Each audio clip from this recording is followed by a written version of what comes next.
हर्ष Rathore, India news Gujarat में आपનું સ્વાગત છે। સમાચારની શરૂઆત કરીશું થાન મગફળી અગ્નિકાંડ મુદ્દે 24 માર્ચ બાદ દોષિતો સામે નામજોગ ફરિયાદ દાખલ નહીં કરવામાં આવે તો આંદોલનની ચીમકી ખેડૂતોએ ઉચ્ચારી છે।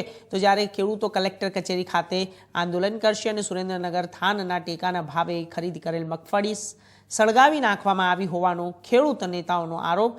ગોડાઉનમાં ફાયર સેફ્ટીના સાધનો ન હતા અને કોઈ સિક્યુરિટી પણ ન હતી। તાત્કાલિક ફરજમાં બેદરકારી દાખવનાર પર પગલાં ભરવા ઉઠી માંગ। સરકારની તિજોરીઓ પર 6 કરોડથી વધુનું નુકસાન।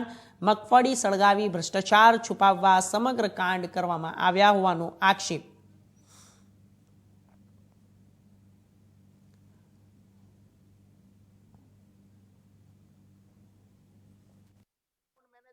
ભૂમિકા પણ શંકામાં છે। એવી જ રીતે સૌરાષ્ટ્રની અંદર પાક નુકસાનનું વળતર જે ખેડૂતોને મળેલું હતું એ જ ખેડૂતના નામે મગફળી ખરીદી થઈ છે। તો જે ખેડૂતોનો પાક સદંતર નિષ્ફળ ગયેલો તો એ ખેડૂતોના નામે કેવી રીતે ખરીદી થઈ શકે?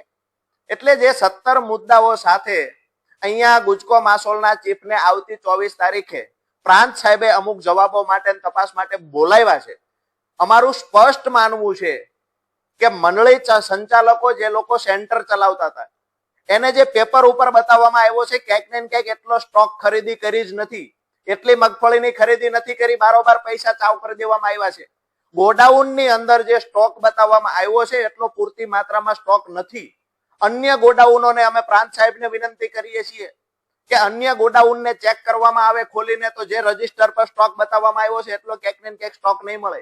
ક્યાંક ને ક્યાંક રાજસ્થાનની મગફળી જોવા મળશે। ક્યાંક ને ક્યાંક જો બારદાન ખોલવામાં આવે અથવા બારદાનનું વજન કરવામાં આવે તો જે બારદાન ભરેલા હતા 35 કિલો મગફળીના ક્યાંક ને ક્યાંક પૂરા 35 કિલો નહીં થાય। એટલે સીધી વાત એ છે કે ટેકાના ભાવે ખરીદી વખતે કરોડો રૂપિયાનો જે ગોટાળો કર્યો છે એ ગોટાળાને ઢાંકવા માટે થઈને આગો લગાડવામાં આવે છે।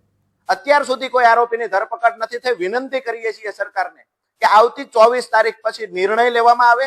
જો આરોપીને બચાવવાના પ્રયત્ન થશે તો મોટી સંખ્યામાં ખેડૂતો રાજ્ય સરકારની તિજોરીને જે લોકોએ નુકસાન પહોંચાડ્યું છે એની પર ગુનો દાખલ થાય અને કડકમાં કડક કાર્યવાહીની સજા થાય એની માંગ સાથે ખેડૂતો આવતી 24 તારીખ પછી જિલ્લામાં